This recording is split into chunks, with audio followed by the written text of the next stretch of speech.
Mainit na balita. F-16 jet, panukalang bilhin ng Pilipinas.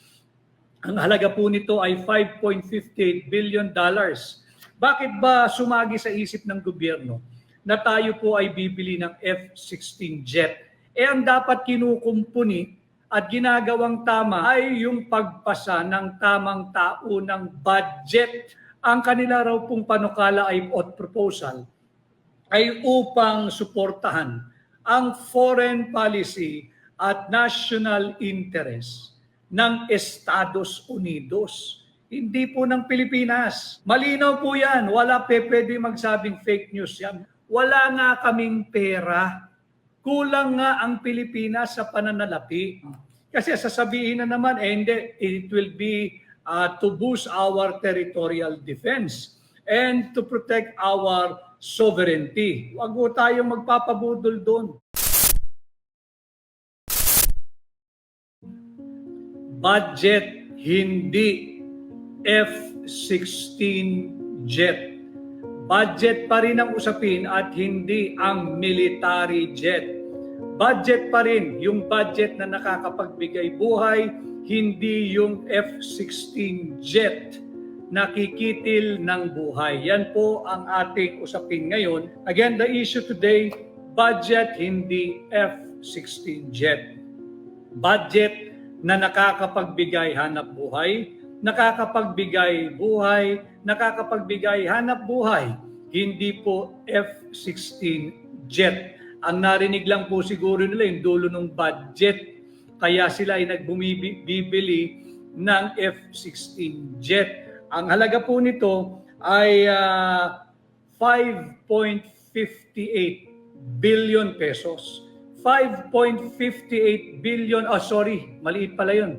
5.58 billion United States dollars. Ito po yung halaga nung pinapanukala ng gobyerno ng Amerika na bilhin ng ating bansa. 5.58 billion pesos worth. $1 billion. 5 peso ko ng peso, pasensya na ko kayo dahil masyadong mahirap ng bilangin. Yung 5.58 billion dollars. $5.58 billion worth of F-16 jet. Yung eroplano po na matulin, yung mabilis, yung pandigma, yung kumikitil, sumisira ng buhay at kinabukasan ng mga at hindi lamang ng kabataan kundi ng sino mang mamamayan ng kung anumang bansa. F-16 jet, panukalang bilhin ng Pilipinas, ang halaga po nito ay $5.58 billion. At ito po raw ay ito para hindi tayo magkamali. Ayon sa justification na aking pong nabasa sa ating pagsasaliksik, bakit ba sumagi sa isip ng gobyerno na tayo po ay bibili ng F-16 jet? Ang dapat kinukumpuni at ginagawang tama at naaayon sa ating saligang batas ay yung pagpasa ng tamang taunang budget, hindi yung F-16 jet.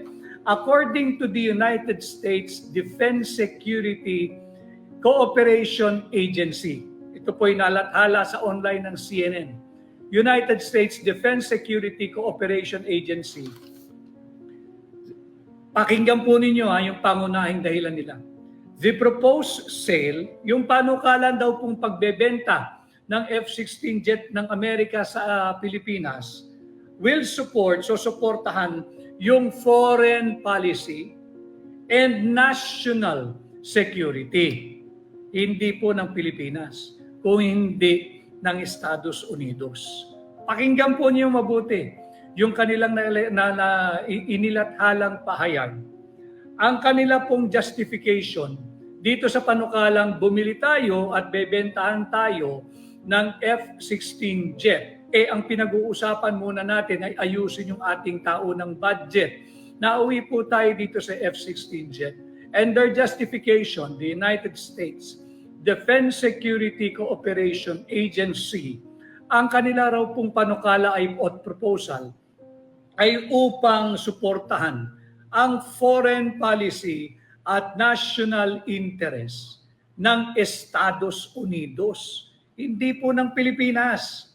Malinaw po yan. Wala pwede magsabing fake news yan. Malinaw. Sa English pa, para wala po tayong pagkukulang.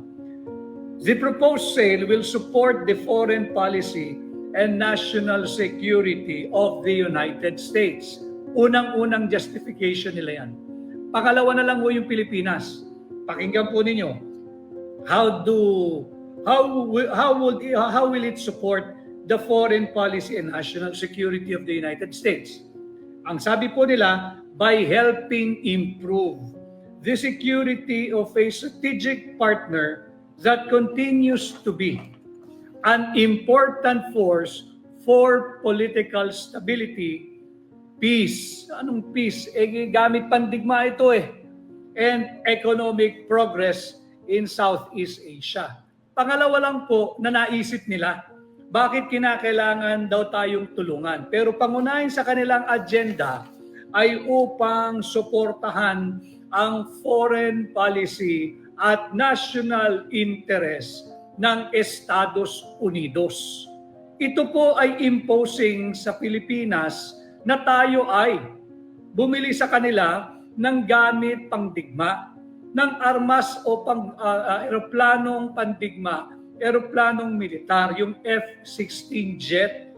At ang layunin ay hindi po para paprotektahan ang ating territorial integrity, hindi po para protektahan ang ating independence at sovereignty, kung hindi galing mismo ito sa bibig ng United States Defense Security Cooperation Agency upang daw pong suportahan ang foreign policy at national interest ng Estados Unidos.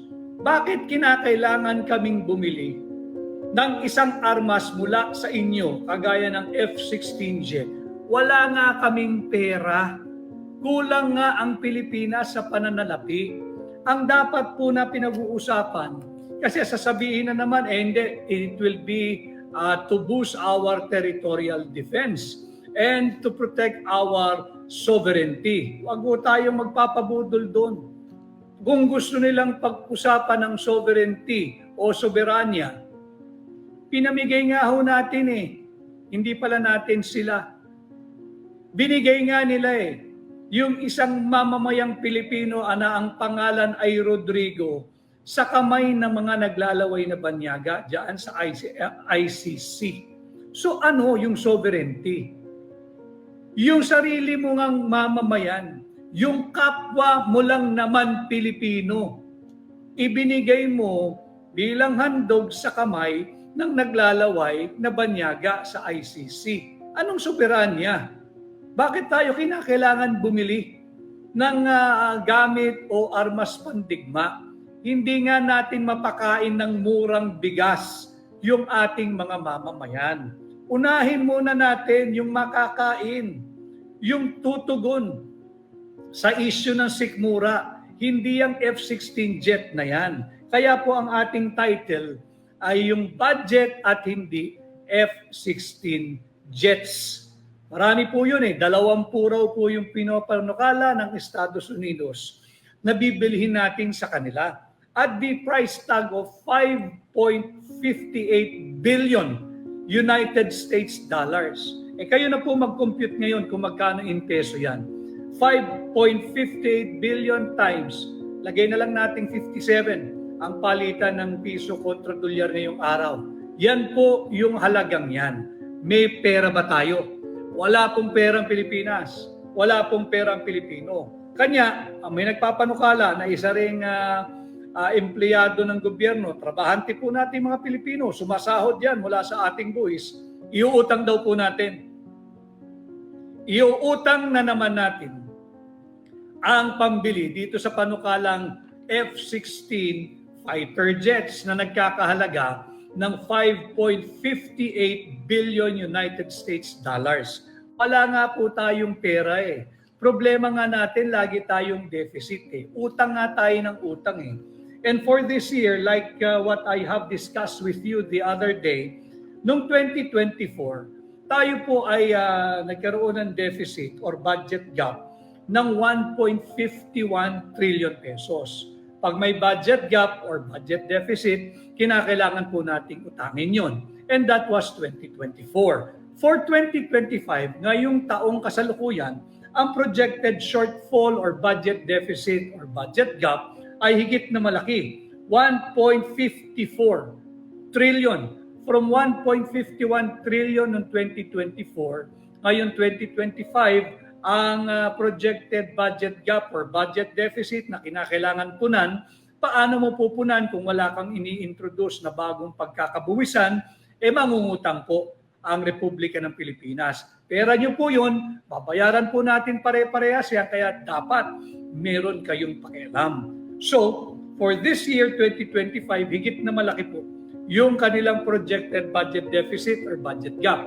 Ang halaga po ay 1.54 trillion pesos. I-compute nyo po yung binigay kong halaga. 5.58 billion United States dollars multiplied by 57. Bagsak na po yun. Mababa na yun. Yun po yung pinapanukalang utangin natin. Tingnan po ninyo yung nangyayaring budulan sa kasalukuyang administrasyon.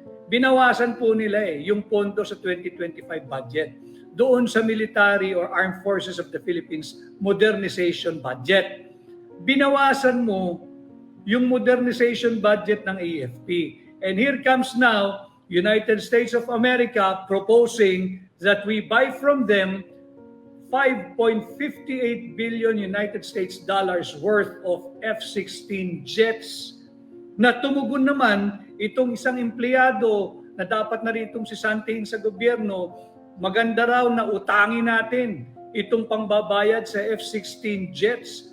Pagkatapos ninyong katayin yung pondo ng AFP modernization, ang magiging panukala, mangungutang. Sinong magbabayad niyan? Again, uulitin ko, fundamental, it's basic. You do not spend more than what you earn. Parang budgeting lang po sa bahay yan. Kung ang ating net income kada buwan ay 10,000 piso, pagkasyahin yan ng isang buong mag-anak. Nandyan na lahat, pagkain, krudo, kerosene, LPG, pangbayad ng kuryente, pangbaon, pang-araw-araw na gastos, lahat na. Hindi ka pwede kung ang kinikita lang ng isang mag-anak o pamilyang Pilipino kada buwan ay 10,000 piso, hindi pwedeng ang gastos mo ay higit dyan. Hindi pwedeng 15,000 or 20,000 pesos per month dahil malulubog ka sa utang. At hindi rin solusyon na tayo ay mangungutang para punan yung kada buwan ng kulang. Malulubog po sa utang. Ganon din ho pagdating sa pagmamanage ng ating sovereign debt. Dapat ang target ay mapababa muna yung pambansang pagkakautang ng Pilipinas. Paano natin gagawin yan? Doon nga po papasok yung tinatawag nating fiscal austerity. Yung ating pong fiscal discipline, kinakailangan may disiplina. Paano? Hindi tayo pwedeng gumastos ng higit sa hawak nating pera. Kinakailangan may austerity. Ibig sabihin, kinakailangan marunong tayong magtipid. Yung mga hindi prioridad, wag nating isama sa budgeting ng ating taunang national budget. Kagaya po ng iyang walang katuturang akap, yang walang katuturang AYIX, yang ayuda na pinamimigay kapalit ng dignidad, self-respect, boto at kinabukasan ng bawat pamilyang Pilipino. Huwag po tayong magpapabudol. At kinakailangan marunong tayong yung tinatawag nating belt tightening. Kahit po nung tayo mga bata, pati po ang ating mga ninuno, tinuruan po sila na kapag ka maiksi ang kumot, kinakailangan tayo'y matutong mamaluktot. Yun po ang ibig sabihin, ang diwa at kahulugan ng belt tightening. Saan yan dapat nagsisimula? Sa ating mga Pilipino? Hindi po, sa ating gobyerno. Sa ating gobyerno na masyado pong maluho. Imagine ninyo, hindi mo na mabigyan ng murang bigas ang iyong mamamayan, ang sambayan ng Pilipino, na iisip mo pang bibili ka ng fighter jets para saan? Sa paghahanda doon sa tinatawag na Indo-Pacific Theater. Dahil alam ko, ang usapin po dito budget budget, itatahi natin yung issue ng soberanya dahil yan din po ang gagawin nilang cover, pati dito daw sa kinakailangan maghanda ang ating sandatahang lakas pagka raw po sumiklab yung hidwaan sa pagitan ng China, yung ating kapitbahay na higante, at yung kanyang inaangking parte o probinsya, yung Taiwan. Wala po tayong pakialam dun eh. Tama po, marami pong Pilipino doon. Marami talagang Pilipino sa Taiwan. Pero yung usapin, yung sigalot sa pagitan ng China at Taiwan, internal po nila yan. Wala po tayong pakialam dyan. Yan po parang usapin natin dito sa Pilipinas at doon sa BARM. Matatandaan ninyo, nung makailang taon din nagiging issue yan, yung kaguluhan down south sa BARM dahil humihingi sila ng independence. Humihingi silang mahiwalay sa Republika ng Pilipinas. Walang pwedeng makialam mo doon. Bakit? Internal na usapan po natin yun eh. Hindi pwedeng makisawsaw ang kahit na sinong banyagang interes at bansa. Hindi pwede ang Estados Unidos, hindi pwede ang European Union, hindi pwede ang bansang Japan, hindi pwede China. Bawal. Bakit? Internal po natin yun eh. Kaya nga ho nakailang peace talks tayo eh. Tayong mga Pilipino at yung ating mga kapatid na Muslim ang nagresolba ng problema yan. Ganon din po sa usapin ng kiskisan sa pagitan ng China at nung humihingi ng independence sa kanila, yung kanilang probinsya, yung Taiwan. Wala po tayong pakialam doon. Kaya yung sinasabi na kinakailangan maghanda ang ating armed forces dahil pagka nagkaroon ng problema riyan, maraming Pilipino riyan, hindi mo kailangan ng armed forces. Ang kinakailangan mo dapat pinaghahanda, yung component ng armed forces na hindi patungo sa pagsali sa isang hidwaan militar o isang armadong sigalot. Kung hindi, hihingi ka ng isang humanitarian corridor, kung kinakailangan, wag naman sana umabot sa ganon, o yung humanitarian window, nang sa ganon ba may uuwi natin yung ating mga napakaraming Pilipino na wag naman sana ay maiipit kung sakaling magkaroon ng armadong konfrontasyon o sigalot sa pagitan ng China at ng Taiwan. Kaya mali pong prioridad. Maling-maling prioridad na tayo po ay patungo na naman sa maling direksyon. Yung panukala ng gobyerno ng Estados Unidos na tayo po ay bumili ng F-16 jets. Ang problema nga po natin, budget, hindi F-16 jet. Wala nga po tayong budget. Ngayon na uuwi tayo sa pagbili ng F-16 jets, ng military jet, na nagkakahalaga ng 5.58 billion United States dollars. Kayo na po mag-compute doon. Sinubukan ko po kanina, hindi po kinaya ng aking calculator. Baka meron kayong mas malaki-laki. Tingnan po ninyo kung magkano yun. Importanteng malaman natin dahil ang isa daw po pagkukunan ng pondo para mabili ito ay utang. Utang na naman. Yan ang panukala, uutangin daw. And speaking of utang, ang dami rin po na nagmemensahe sa akin kahapon, hindi po prioridad, maling prioridad itong F-16 jets. Bakit? Wala nga po tayong wala nga po tayong pampagawa ng ating mga classrooms. Tatandaan ho ninyo nung EDCOM2 report, yung akin pong ibinigay sa inyo sa aking diretsyong pakikipag-ugnayan, binigyan ko kayo ng summary of the EDCOM2 report, yung Congressional Commission on Education 2. At sabi nga po dyan, we have a shortage of 165,000 classrooms. 165,000 classrooms ang shortage. At last year, 849 classrooms lang ang ipinatayo ng gobyerno ni Bongbong Marcos. So, kulang ka nga ng classroom 165,000 classrooms ang kulang mo. Unahin mo muna yung para sa edukasyon ng kabataang Pilipino. Hindi yung $5.58 billion na F-16 jets na sinakyan naman agad ng isang empleyado nga ng gobyerno mataas-taas ang katungkulan, ang source, pwede raw maging source ng funding, utang. Utang na naman. Utangin mo pangtayo ng school buildings, ng classrooms. And again, speaking of maling prioridad, tatandaan din natin yung napakalakas na lindol na tumama sa Myanmar, pati na rin sa Thailand. Alam mo ninyo, base din dito sa EDCOM 2 report, yung Congressional Commission on Education 2, sa 10 paaralan o 10 school buildings, 30% lamang dyan ang matibay at dapat ginagamit magpahanggang sa ngayon. So ibig sabihin, yung 30% ng 10 ay 3. Yun lamang ang pwede mong gamitin na safe. Yung 7 dyan, tagilid na ang tindig. Palakihin po natin.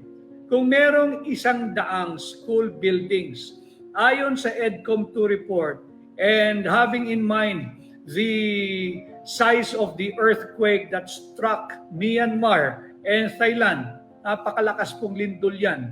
Ang sabi ng EDCOM 2 report, and the records can bear me out, nandyan po yan sa Kongreso kung makakakuha kayo ng kopya, of all the school buildings, 30% lamang po dyan ang ligtas. Ang dapat hanggang sa ngayon ay ginagamit ng mga mag-aaral sa public schools. Nakakatakot ito, considering or in the light of the earthquake that struck Myanmar and Thailand. Kung 100 ang ating school buildings, 30 lamang doon ang dapat daw ginagamit at ligtas gamitin. Yung 70, kinakailangan na ng agarang pagkukumpani o pagkukumpuni o yung retrofitting. O di kaya, kinakailangan na talaga ng bagong pundasyon. Malaking bahagi po yun. Imagine ho ninyo, kung meron tayong pinagbabasihang 100 school buildings, 70% niyan ay hindi na raw dapat gamitin sapagkat hindi naligtas. Kawawa naman yung ating mga kabataan na mag-aaral sa ating public school education system kung mapapahamak sila. And then, lalabas dito na ang issue po natin ay budget Hindi naman yung military jet, hindi po yung F-16 jet. Yan po yung dapat nating pinag-uusapan. Mahalagang usaping panlipunan na dapat tayong lahat ay kasali. Sapagkat maling-mali po yung justification ng United States Defense Security Cooperation Agency, US Defense Security Cooperation Agency. Ang kanilang pong pangunahing dahilan or justification kung bakit nila pinapanukala na dapat daw po tayo ay bumili na ng $5.58 billion worth of F-16 jet. Kahit wala po tayong budget at yun ang ating pinag-uusapan pa rin hanggang ngayon. Sapagkat ito raw pong panukalang pagbili ay masusuportahan ang foreign policy at national security ng Estados Unidos. Yung foreign policy at national interest po nila, hindi foreign policy at national interest ng Pilipinas. Nakalagay po yan, inilathala sa online page ng CNN. At sinabi nila, pangalawa na lang. Tsaka na lang nila tayo naisip. By helping improve the security of a strategic partner. Tinawag tayong strategic partner that continues to be an important force. Importante daw po tayo for political stability, peace. Bakit kinakailangan meron tayong gamit pang digma kung ang layunin ay kapayapaan and economic progress? Pag-usapan din natin itong economic progress. Diba?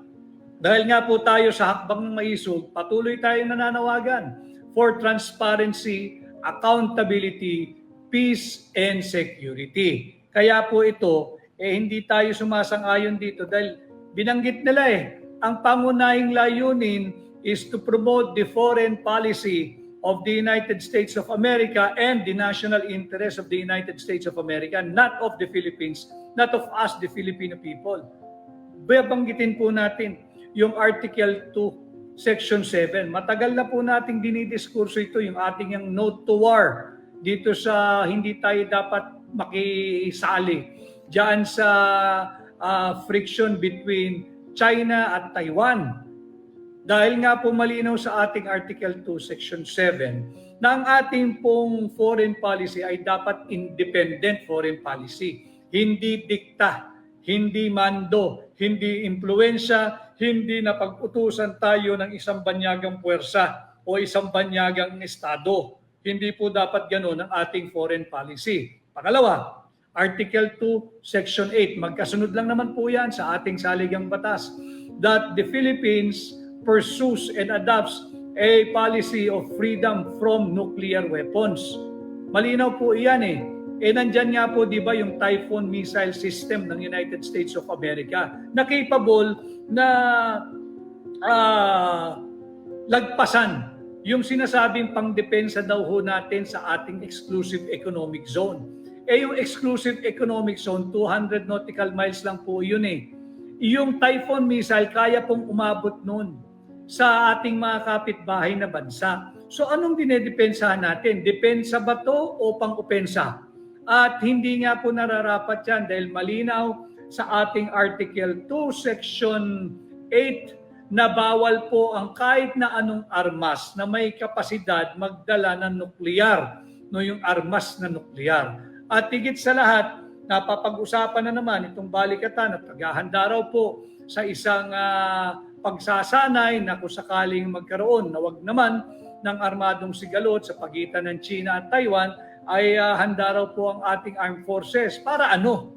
Hindi naman natin issue yung China at Taiwan, internal po sa kanila yan. Malinaw po sa ating saligang batas, Article 18, Section 25, bawal na bawal ang kahit na anong banyagang tropa o yung sundalo ba, base militar, yung EDCA, base militar po yan kahit ano pang pag-uhunyanggong gawin nila, base militar po yung EDCA. Ano? At bawal din ang kahit na anong military facility in any part of our country. So malinaw po, ito na naman ay nalalapastangan ng ating saligang batas. Tingnan po ninyo Article 2, Section 7, Article 2, Section 8, at Article 18, Section 25. Doon po yan lalapag sa transitory provision with reference to the end of the 1991 military bases at yung tratado po na nagpapahintulot na magkaroon ng mga military establishment dito sa Pilipinas or military base. Bawal po yan. Ngayon, yung sinasabing ang gaganda nung pambubudol na tayo raw po ay important force, importanteng puwersa. Talaga, na ang layunin daw po nila for political stability, talaga, napamigay nga, ipinamigay sadya yung dating Pangulo ng Republika ng Pilipinas, isang kapwa nating Pilipino na ang pangalan ay Rodrigo Duterte, sa kamay na naglalaway na banyaga dyan sa ICC at economic progress. Pag-usapan natin economic progress. Economic progress nino? Ng Amerika o ng Pilipino? Ang dami hong nag-a-apply hanggang sa ngayon.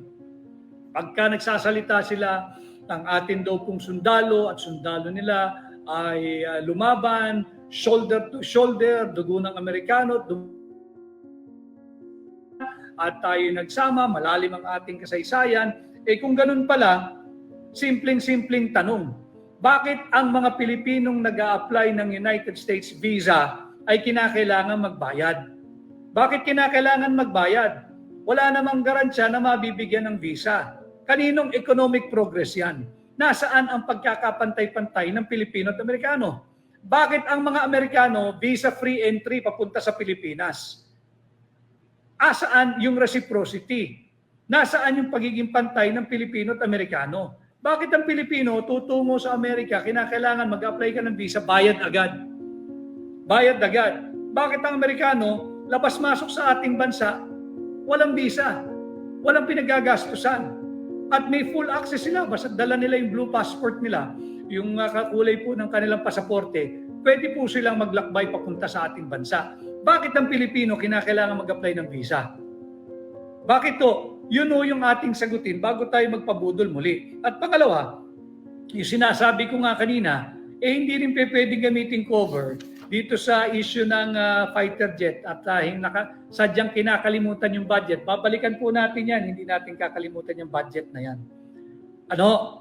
Pinamigay nga sa kamay na naglalaway na banyaga ang kapwa nating Pilipino na ang pangalan ay Rodrigo. Kilala nating lahat, Rodrigo Duterte.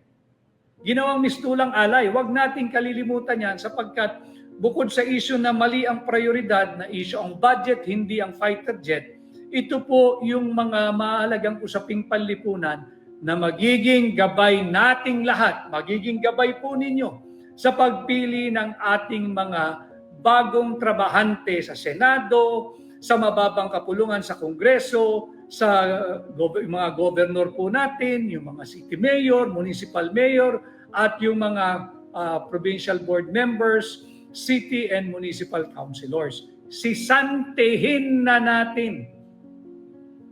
Huwag po niyong kalilimutan, Luzon, Visayas at Mindanao.